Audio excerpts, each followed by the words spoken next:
큐티가 살아야 영적 생활이 삽니다. 오늘도 주님을 따르는 하루 되기를 바랍니다. 오늘은 3월 6일 금요일입니다. 하나님께서 우리에게 주신 말씀은 마태복음 20장 29절에서 34절입니다. 그들이 여리고에서 떠나갈 때에 큰 무리가 예수를 따르더라. 맹인 두 사람이 길가에 앉았다가 예수께서 지나가신다함을 듣고 소리질러 이르되 주여 우리를 불쌍히 여기소서 다윗의 자손이여 하니 무리가 꾸짖어 잠잠하라 하되 더욱 소리질러 이르되 주여 우리를 불쌍히 여기소서 다윗의 자손이여 하는지라. 예수께서 머물러 서서 그들을 불러 이르시되 너희에게 무엇을 하여 주기를 원하느냐. 이르되 주여 우리의 눈뜨기를 원하나이다. 예수께서 불쌍히 여기사 그들의 눈을 만지시니 곧 보게 되어 그들이 예수를 따르니라. 오늘도 주님이 이끄시는 평안하고 좋은 하루가 우리 모두에게 허락되기를 간절히 바랍니다.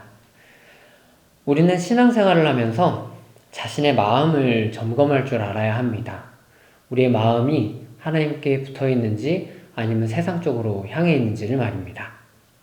세상은 언제나 우리 마음에서 예수 그리스도를 빼앗아 가려고 하기 때문입니다.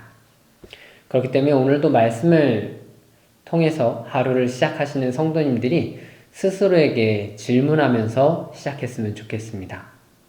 첫 번째는 나는 예수 그리스도를 믿는가? 그리고 두 번째로 나는 예수님을 따르는가? 이렇게 속으로 마음을 점검해 보셨으면 좋겠습니다. 우리는 결국 주를 믿고 따르는 사람입니다. 오늘은 주님을 믿고 따르는 우리의 마음이 더욱 곤고해지기를, 더욱 단단해지기를 바라는 마음으로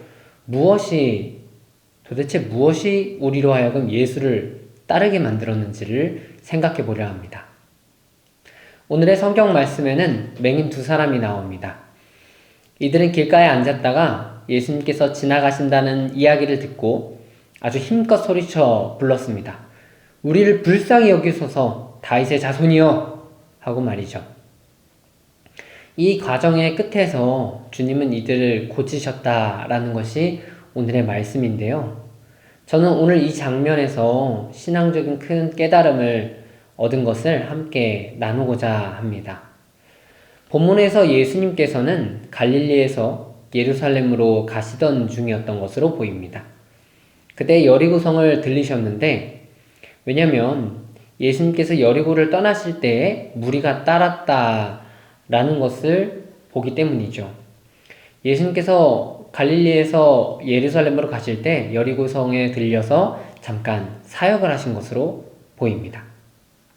예수님께서 여리고성을 나오시면서 맹인들이 있는 길을 지나셨습니다. 그때 맹인들이 예수님 앞에 나왔습니다. 예수님께서 자기들 앞을 지나가자 아주 큰 소리로 외쳐 불렀죠. 주여 우리를 불쌍히 여기소서 주여 하고 말이죠.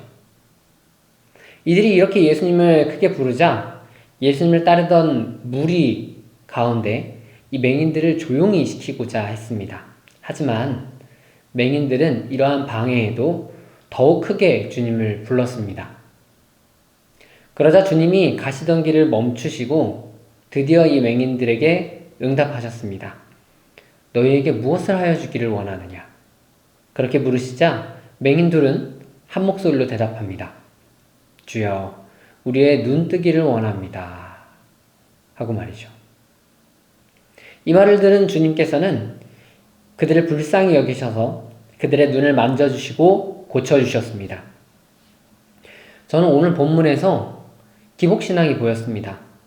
우리에게 기복신앙이라고 하는 것은 이제는 좋은 표현으로 다가오진 않죠. 예수님을 믿지만 세상 것만 구하는 그런 세상 복만 구하는 사람처럼 보이기 때문입니다. 그런데 오늘 본문의 끝부분은 제 마음에 크게 감동을 주었습니다. 끝부분에 보면 곧 보게 되어 그들이 예수를 따르니라. 아멘. 이들이 예수님께 접근한 모습을 보면 기복신앙적인 모습이 다분합니다. 소망도 없고 빛도 없는 맹인의 삶에서 눈을 뜨고 싶고 빛을 보고 싶으며 소망을 품고 싶다는 그 마음 가지고 주님의 이름을 아주 크게 소리질러 불렀습니다. 처음에 올 때 주님이 응답하시지 않아도 주변에서 맹인들 보고 조용히 하라고 다그치더라도 자기들이 복을 받고자 하는 그 한 가지 마음으로 주님을 간절하게 불렀습니다. 주님이 그들의 부름에 응답하셔서 원하는 것을 말하라 말씀하시니까 이 맹인들은 영혼의 구원을 바라지 않았고 눈 뜨는 것만 원했습니다. 그렇지만 이들이 눈을 뜨고 나서 무엇을 했는지가 중요한 것이죠. 본문은 말합니다. 그들이 예수를 따르니라 라고 말입니다.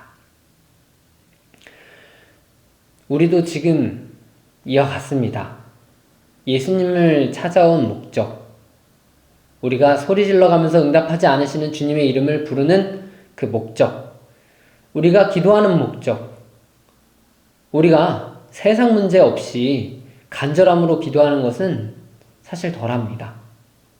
중요한 것은 무엇 때문에 주님 앞에 나왔느냐, 그 목적보다 목적을 이룬 후에 맹인의 태도이고 우리가 가져야 할 태도입니다. 주님 앞에 어떤 자세로 나왔는가는 그건 2차적인 문제죠. 맹인들이 예수님께 찾아와서 소리 꽥꽥 지르는 이유를 누가 모르겠습니까? 눈 뜨고 싶어서, 고침받고 싶어서 찾아온 거 다 알기 때문에 무리가 그들을 꾸짖어서 잠잠하게 만들려고 했죠. 저는 지금 우리의 신앙생활이 이 무리와 비슷하지 않나 생각이 들었습니다. 기복신앙이 좋지 않은 것이다 하면서 자기 삶의 문제를 주님께 고백하려는, 성령님이 삶에 찾아오셔서 문제를 해결받고 싶어하는 사람들의 기도를 마치 무리가 맹인의 부르짖음을 막은 것 같이 우리도 간절한 마음으로 주님을 찾는 자들의 기도를 보면서 기복신앙이다 라고 단정짓는 건 아닌지 모르겠습니다.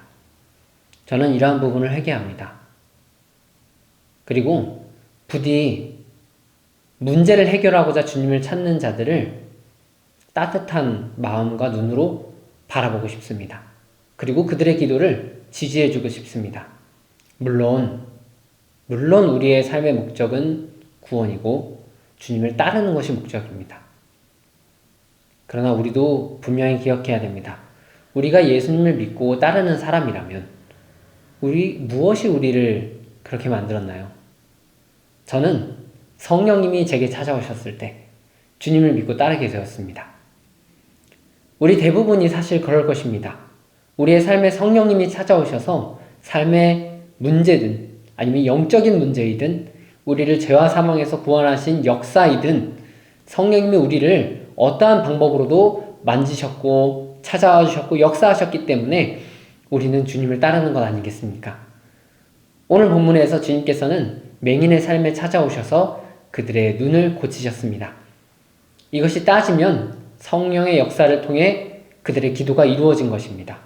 그리고 맹인은 눈이 떠지자 예수 그리스도를 따랐다라고 성경은 기록하고 있습니다. 지금의 시대 젊은 목회자는 꿈꾸고 있습니다. 주님을 찾는 자들에게 성령님이 역사하시는 시대가 오기를 말입니다.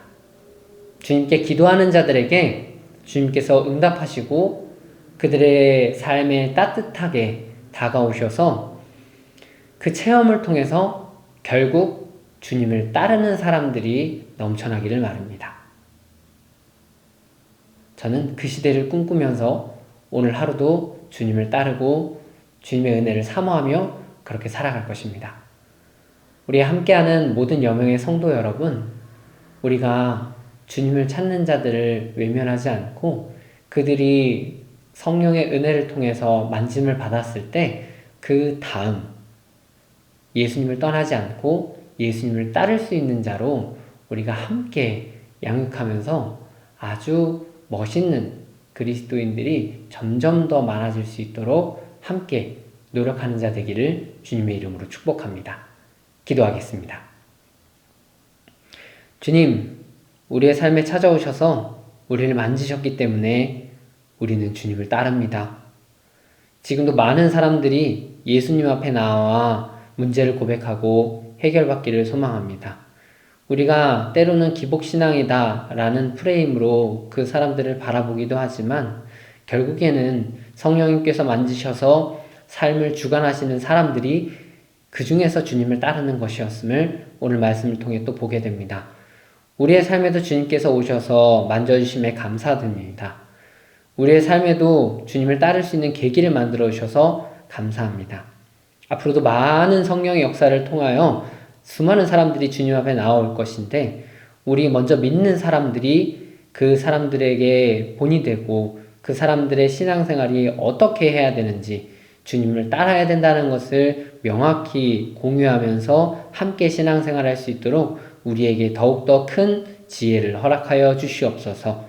감사합니다. 예수님의 이름으로 기도합니다. 아멘.